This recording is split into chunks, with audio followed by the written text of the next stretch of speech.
What is going on, everyone? It is me, Troy, and I'm here, of course, again with another video, and I'm here to make an announcement. First of all, I'm multitasking, child. I just got off work, and I'm ready to lay down, as always. I got my green beans on, though, with a hint of vinegar in it, because I like to have my green beans with a little bite to it. I got my mashed potatoes on, which I already know I'm going to throw some cheese in it, because I got to have it like that. And then I got my salmon, which is well seasoned, inside of my air fryer, and I'm going to watch the Salt Lake City last part of their reunion for this season when I get done, and I'm just gonna relax. But before I get into all that, or as I get into all that, I gotta let you guys know that March Mystery Madness will be back here in the year of 2025. So we are celebrating March Mystery Madness of 2025. Let me get you all the information that you need to know so you can know where to go and stuff like that and things like that. And Sam's Club. Now, when you going to Sam's Club? Anyway, so March Mystery Madness. So for those who are new here, probably, or most of you people discovered me through March Mystery Madness. March Mystery Madness is basically a celebratory month-long booktube or YouTube or whatever you want to say, whatever you want to put the phylum in, event in which we talk about and read mystery books and converse with one another about them in the month of March.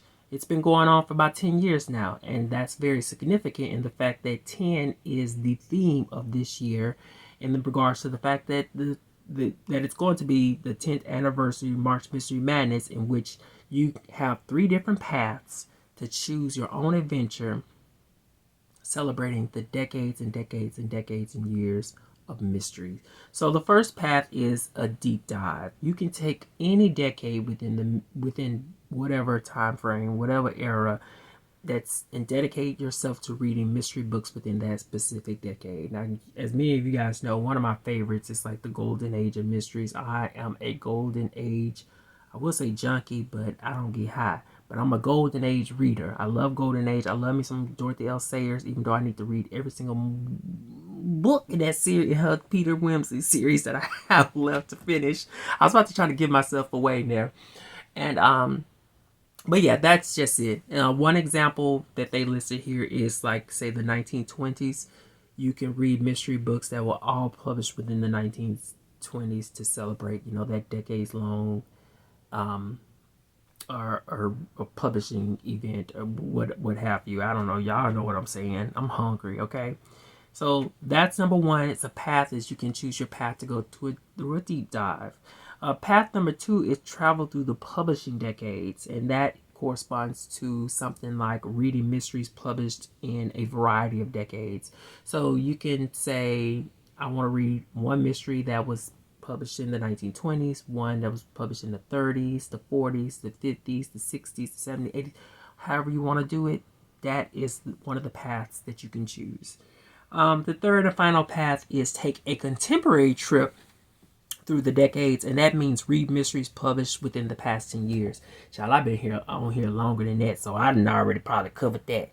From 2015 to 2025, I didn't cover that, so we done already got that out the way. But for those who are interested, it is basically, as it states, read a mystery that was published within the last 10 years. That's kind of easy to do. Actually, it's the simplest thing to do because you wouldn't have that much of a hard time finding certain books. So anyway, that's one path.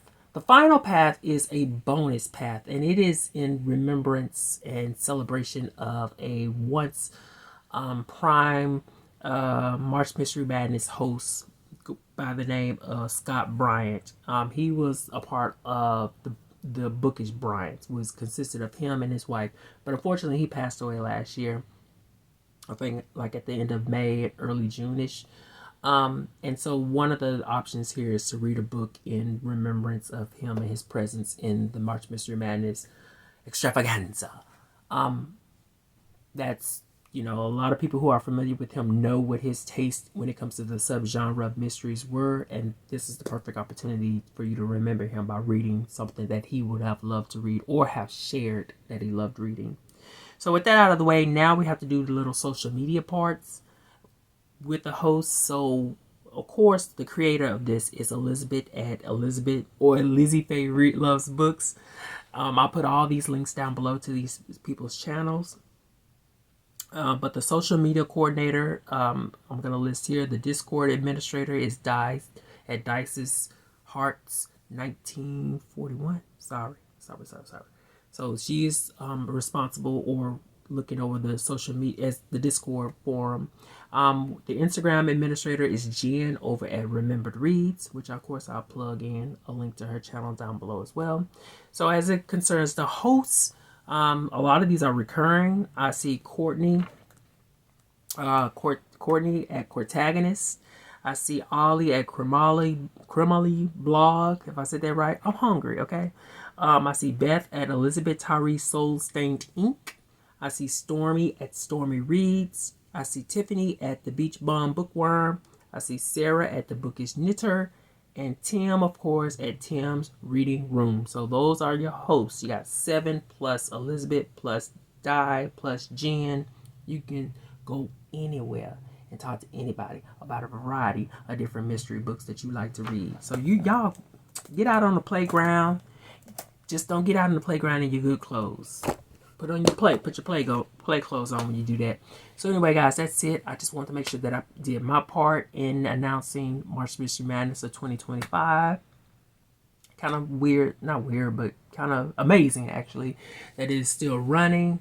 But people love mysteries, and you know my ass do. So I mean, I have March Mystery Madness all year. Okay, we ain't gonna get into that. I gotta go check my food. Bye, peace, love, happiness. Let me know what you plan on reading for March Mystery Madness, and hopefully, I'll be able to come back up here and share with you guys a TBR of what I have in store, which is easy to do. Easy. Bye.